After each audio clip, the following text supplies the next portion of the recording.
At dawn on September 1, 1939, the German war machine crossed the Polish frontier with overwhelming force. 1.5 million soldiers, 2,000 aircraft, nearly 3,000 tanks and armored vehicles. Against them stood a Polish army of roughly 1 million men, equipped with outdated weapons, limited armor, and an air force that was obsolete by modern standards. The disparity in numbers told only part of the story. The real difference was doctrine. The Germans had developed a new way of waging war, a method that would soon become known around the world by its German name, Blitzkrieg, lightning war. It combined the striking power of mass tank formations with close air support, mobile infantry, and aggressive leadership. Its purpose was not to defeat the enemy in a prolonged struggle of attrition, but to shatter his defenses before he could react. The military thinking of the 1930s was still shaped by the experience of 1914-1918, when armies had faced each other across static trench lines, when offensives measured their gains in yards, and when wars lasted years. The Polish defensive plan assumed a conventional campaign in which their forces would trade space for time, falling back to prepared positions while waiting for the French and British to launch an offensive in the west that would relieve the pressure. This plan was obsolete before the first shot was fired. There would be no time to trade. The Germans would not give the Poles weeks and months to mobilize and reorganize. They would give them days, and those days would be filled with fire. The German invasion came from 3 directions simultaneously. Army Group North, under General Fedor von Bock, struck from East Prussia and Pomerania, driving toward the Polish corridor and the great port city of Danzig. Army Group South, under General Gert von Rundstedt, launched the main attack from Silesia and Slovakia, aiming for the industrial heartland of Poland and the capital city of Warsaw. Between them, they would catch the Polish forces in a gigantic pincer movement, preventing any organized retreat. From the first hours, the Luftwaffe established complete air superiority. German intelligence had identified the locations of Polish airfields, and waves of bombers struck them at dawn, catching many aircraft on the ground. The Polish Air Force was not destroyed in the opening attack, as Nazi propaganda later claimed, but it was thrown into chaos. Pilots scrambled to get their planes into the air, only to find their bases cratered and burning. Communications were disrupted. Command and control broke down. Those Polish pilots who did get airborne fought with desperate courage. Their PZL fighters were slower and less maneuverable than the German Messerschmitts, but they took a toll on the enemy. Over the course of the campaign, Polish pilots claimed over 130 German aircraft destroyed. But it was not enough. Within a week, the Luftwaffe had achieved total dominance of the Polish skies. With control of the air secured, German bombers turned their attention to Poland's cities, roads, and railways. The Luftwaffe's mission was not simply military. It was designed to terrorize the civilian population, to create masses of refugees that would clog the roads and hamper the movement of Polish forces, to break the will of the nation. This was a deliberate policy, ordered from the highest levels of the German command. On September 1st, the small town of Wielan was bombed before dawn, before war had even been officially declared. There were no military targets in Wielan. It was a sleeping market town of 16,000 people. German bombers destroyed 75% of the town center, killing approximately 1,200 civilians. This was not an accident or a mistake. It was a test of the Luftwaffe's terror bombing capabilities and a preview of what would come. On the ground, the Panzer divisions drove forward with breathtaking speed. The tank was not a new weapon in 1939, but the Germans had learned to use it in a new way. Instead of dispersing tanks along the front line as mobile artillery supporting the infantry, as the French and British doctrine prescribed, the Germans concentrated their armor into powerful striking forces. These panzer divisions, supported by motorized infantry and dive bombers, could punch through enemy lines and drive deep into the rear, cutting supply lines, overrunning headquarters, and creating confusion that paralyzed the enemy's ability to respond. The commanders of these panzer divisions were given unprecedented freedom of action. Rather than waiting for orders from higher headquarters, they were expected to exploit opportunities as they arose, to push forward as fast as possible, to keep the enemy off balance. This required a new kind of officer, aggressive and independent, willing to take risks and make decisions on the spot. Men like Heinz Guderian, who commanded the 9th Corps in the north, and Erich von Manstein, who served as Chief of Staff to Army Group South. Guderian had been one of the principal architects of German armored doctrine. He had studied the theories of British military thinkers like J.F.C. Fuller and Basil Liddell Hart, and he had adapted their ideas to German conditions. His motto was Klotzen, nicht kleckern, strike concentrated, not dispersed. In Poland, he would put his theories into practice with devastating effect. On September 1st, Guderian's panzers crossed the frontier and drove toward the Polish corridor, the strip of territory that separated East Prussia from the rest of Germany. Polish forces in the corridor were caught between two fires, squeezed from north and south. Within 4 days, the corridor had been overrun, and East Prussia was reconnected to the Reich. The city of Danzig, with its overwhelmingly German population, was incorporated into Germany. Further south, the main German blow fell on the Polish forces defending the frontier with Silesia. General Walther von Reichenau's 10th Army, spearheaded by the Rydz-Śmigły Panzer Corps, broke through the Polish lines and drove toward Warsaw. The speed of the advance was astonishing. In the first week of the campaign, German spearheads advanced over 140 miles, an unheard-of rate of progress. The Polish army fought back with determination and courage, but it was overwhelmed by the tempo of operations. Defensive positions were outflanked before they could be manned. Reserves were committed to plug gaps in the line, only to find themselves encircled by German forces that had already passed them by. Orders from higher headquarters became obsolete before they could be executed. The fog of war became an impenetrable darkness. At Mokra, on the first day of the war, the Polish Wolinska Cavalry Brigade fought a desperate action against the 4th Panzer Division, inflicting significant casualties and slowing the German advance. This battle gave rise to one of the most persistent myths of the campaign, the legend that Polish cavalry had charged German tanks with lances, a symbol of hopeless anachronism in the face of modern warfare. The truth was different. Polish cavalry in 1939 was mounted infantry, trained to ride to battle but fight on foot with rifles, machine guns, and anti-tank weapons. They did not charge tanks with lances. At Mokra and elsewhere, they used their mobility to strike at the flanks of German columns, to delay the advance, to cover the retreat of other units. They fought intelligently and effectively, given the circumstances. The myth of the cavalry charge originated with Italian war correspondents who visited the battlefield after the fighting and saw the bodies of horses and men. They assumed, or were told, that the Poles had charged tanks on horseback. This story was eagerly promoted by Nazi propaganda, which wanted to portray the Polish campaign as a triumph of modern Germany over backward Slavic incompetence. The myth has persisted ever since, despite being thoroughly debunked by historians. By September 8th, 1 week into the campaign, German forces had reached the outskirts of Warsaw. The Polish government fled the capital, relocating first to Lublin, then to the Romanian border. The Polish commander-in-chief, Marshal Wrydz-Śmigły Rydz, tried to organize a defensive line along the Vistula River, but events were moving too fast. German spearheads had already crossed the river in several places. The hope of a coherent defense was slipping away. The fall of Warsaw seemed imminent. German commanders expected the capital to surrender within days. But the Poles had other ideas. The garrison of Warsaw, reinforced by units retreating from the frontier, prepared to defend the city. Civilians dug trenches and built barricades.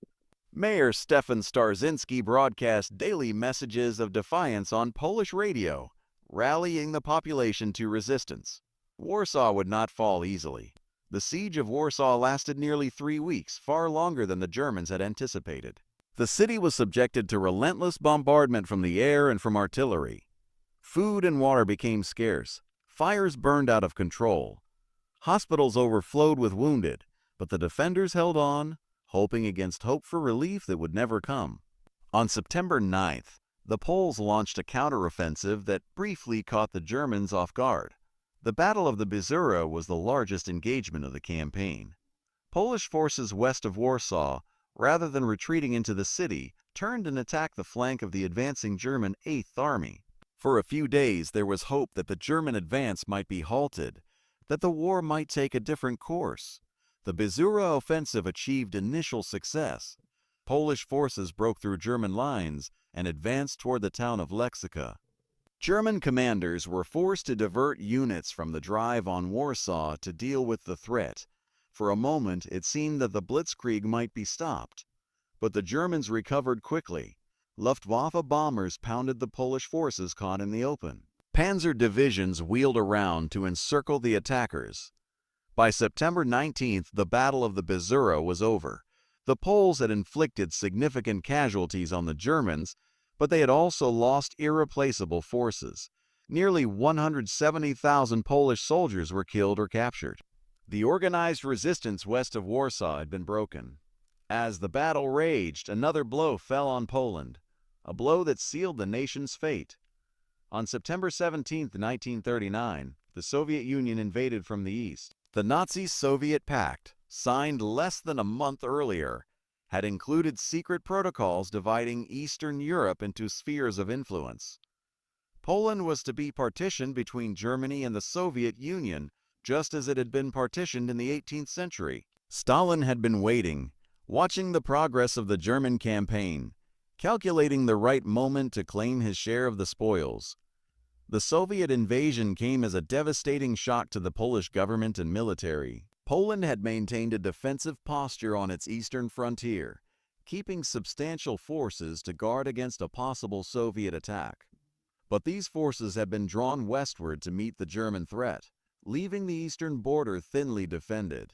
When the Red Army crossed the frontier with over 600,000 troops, there was little to stop them. The Soviet government justified the invasion with the claim that the Polish state had ceased to exist, that the Red Army was entering to protect the Ukrainian and Belarusian minorities living in eastern Poland.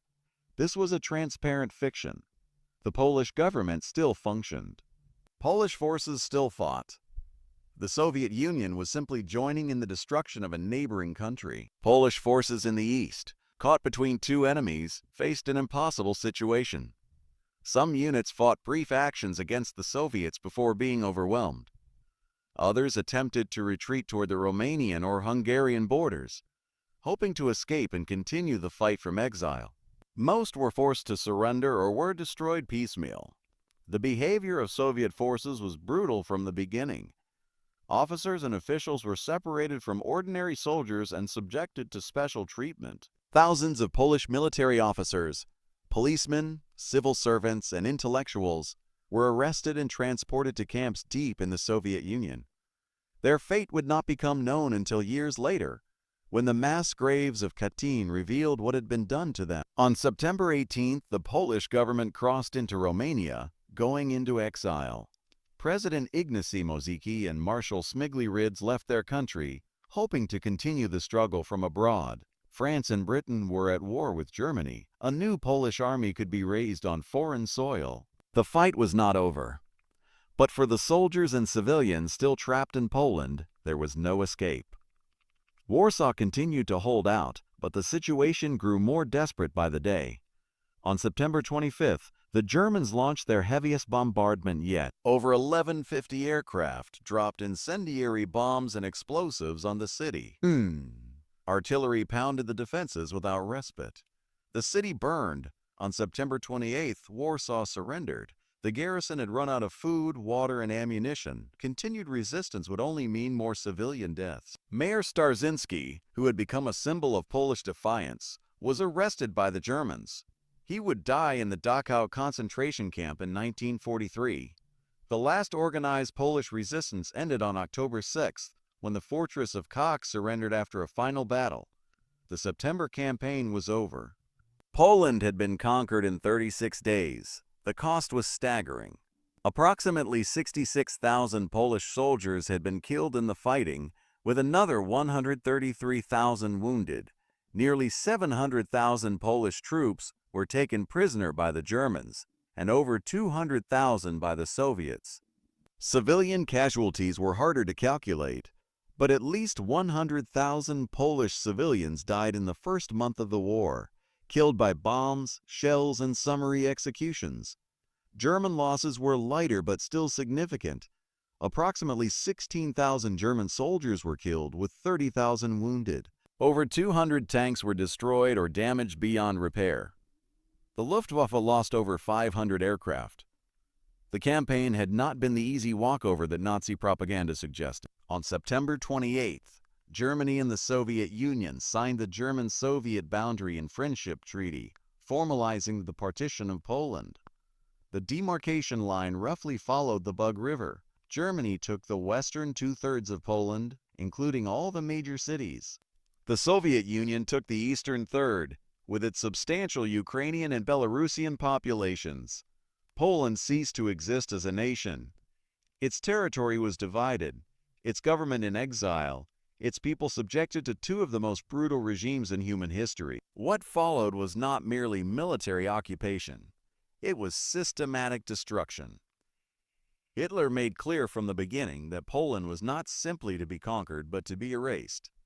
In a meeting with his generals before the invasion, he had stated that the goal was the destruction of Poland as a nation. Poles were to be reduced to a labor force for the German Empire, their educated classes eliminated, their culture suppressed, their identity obliterated.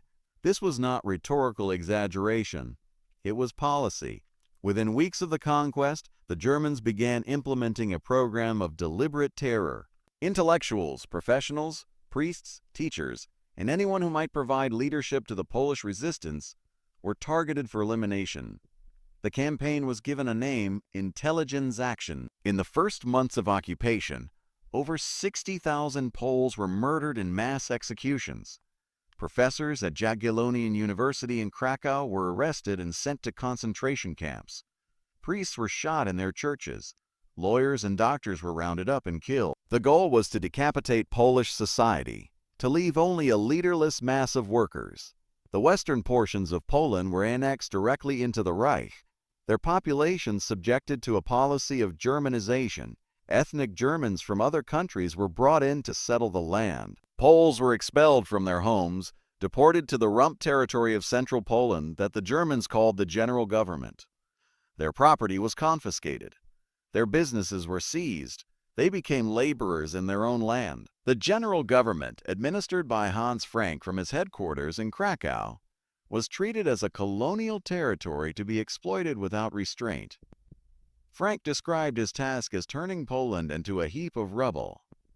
He set about this task with enthusiasm. Food was requisitioned for Germany, leaving the Polish population on starvation rations. Factories were stripped of machinery.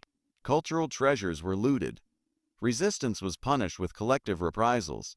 Entire villages were burned in retaliation for attacks on German personnel. And then there were the Jews. Poland had the largest Jewish population in Europe, over 3 million people. They had lived in Poland for centuries, building communities, creating culture, and contributing to every aspect of national life. For the Nazis, they were the primary enemy, the target of an ideological hatred that would soon escalate into genocide. From the first days of the occupation, Jews were subjected to special persecution. They were forced to wear identifying armbands. Their businesses were confiscated. They were beaten in the streets, humiliated and murdered without consequence. Synagogues were burned. Cemeteries were desecrated. The first ghettos were established, cramming Jewish populations into confined areas where they could be controlled and exploited. The full dimensions of what would become the Holocaust were not yet visible in September 1939. The decision to systematically murder all Jews under German control would come later, in 1941 and 1942, but the foundations were being laid. The conquest of Poland brought millions of Jews under Nazi rule, and from the beginning their fate was one of persecution, degradation, and death. The Soviet occupation of eastern Poland was different in method but similar in brutality. The Soviets did not target Jews specifically, but they targeted. Immediately after the invasion, the NKVD, the Soviet secret police, began arresting Polish officers, police, civil servants, landowners, businessmen, and intellectuals. These were class enemies in the Marxist worldview, representatives of the old order that had to be swept away. Over 300,000 Poles were deported to labor camps in Siberia and Kazakhstan. Many would never return. The fate of the Polish officers captured by the Soviets was particularly horrific. In the spring of 1940, on Stalin's direct orders, the NKVD executed approximately 22,000 Polish prisoners of war and civilian prisoners. The murders took place at Katyn Forest, at Kilunin, at Kharkiv, and at other sites. The victims were shot in the back of the head, their bodies dumped in mass graves. The Katyn Massacre remained a Soviet state secret until 1990. For decades, the Soviet government blamed the murders on the Germans, and this lie was maintained as official truth in communist Poland. Only after the collapse of the Soviet Union did Russia acknowledge responsibility. The massacre represented the deliberate attempt to eliminate the leadership class of Polish society to ensure that Poland could never rise again. By the end of 1939, Poland lay prostrate under twin occupations. Its government was in exile, first in France, then in London. Its army was destroyed, though survivors would form new units to fight alongside the Allies. Its people faced a future of slavery, starvation, and murder. But Poland was not entirely crushed. Almost immediately, resistance began. Underground organizations formed, gathering weapons, collecting intelligence, preparing for the day when they could strike back. The Polish underground state, as it came to be known, would become the largest and most sophisticated resistance movement in occupied Europe. In the West, Britain and France had declared war, but had done nothing to help Poland. The French army sat behind the Maginot Line. The British Expeditionary Force deployed to France but saw no action. This period would become known as the Phony War, a strange interval when the great powers were technically at war but not actually fighting. The failure to aid Poland was a strategic decision based on military reality. Britain and France were not ready to attack Germany in September 1939. Their forces needed time to mobilize and deploy. An offensive into Germany would have been costly and might not have succeeded. But for the Poles, this cold calculation was irrelevant. They had been promised help. None came. They faced the German and Soviet juggernauts alone. The September campaign demonstrated to the world the devastating effectiveness of Blitzkrieg. The German military had developed a new form of warfare that could defeat a substantial enemy in weeks rather than years. The old rules no longer applied. The lessons of 1914-1918 were obsolete. Military observers around the world studied the Polish campaign with alarm. What had happened to Poland could happen to any country that faced the German war machine. France had the largest army in Western Europe, but was it prepared for this kind of war? Britain had the world's greatest navy, but could sea power alone stop the Panzers? The Soviet Union had the largest army in the world, but Stalin had purged its officer corps, and its readiness was questionable. The conquest of Poland was not just a military victory. It was a demonstration of power, a warning to the world of what Germany could do. It was also the beginning of a new kind of war, a war not just between armies but against entire peoples. The brutality of the occupation, the deliberate targeting of civilians, the plans for ethnic cleansing and extermination, these were not side effects of the conflict. They were central to Nazi ideology, the reason for the war itself. Hitler had made clear in Mein Kampf that the purpose of his policy was to acquire living space in the East, to provide room for German settlement at the expense of the Slavic populations who currently inhabited those lands. Poland was the first step in this program. What happened there between 1939 and 1945 was not military occupation in the traditional sense. It was colonization through extermination. As 1939 drew to a close, Europe settled into a strange and unstable equilibrium. Germany and the Soviet Union had divided Poland between them. France and Britain were at war with Germany, but not fighting. The smaller nations of Europe watched nervously, wondering who would be next. In Berlin, Hitler savored his triumph. The first phase of his grand design had been accomplished. Poland was destroyed. The eastern frontier was secured. Now it was time to turn west, to deal with France and Britain before they could become a serious threat. Plans were already being drawn up for the next campaign. In Moscow, Stalin congratulated himself on his clever diplomacy. By allying with Hitler, he had gained half of Poland, the Baltic states, and a free hand in Finland, all without fighting. Let the capitalist powers bleed each other white. The Soviet Union would grow stronger while it grew weaker. In London and Paris, leaders struggled to understand what had happened and what to do next. The Blitzkrieg had shattered their assumptions about modern warfare. Their defensive strategies were based on the expectation of a long war of attrition. But what if Germany could win quickly before superior Allied resources could be brought to bear? In Warsaw and Krakow, in Lublin and Lwów, the people of Poland faced the beginning of a nightmare that would last 6 years. They had been abandoned by their allies, conquered by their enemies, subjected to a regime of terror that would claim millions of lives. But they had not given up. In the shadows, resistance was organizing. The fight continued. The wholesale destruction of Poland was complete. But this was only the beginning. The Second World War would spread across Europe, across the world, consuming nations and peoples on a scale never before seen in human history. The flames kindled in Poland in September 1939 would burn for 6 years before they were finally extinguished. Next time, we will follow the war through the strange interlude of the phony war, witness the Soviet invasion of Finland, and watch as Hitler turns his attention westward. The Blitzkrieg is coming to Western Europe, and France, the great military power that was supposed to stop Germany, will fall in just 6 weeks. The road to catastrophe continues.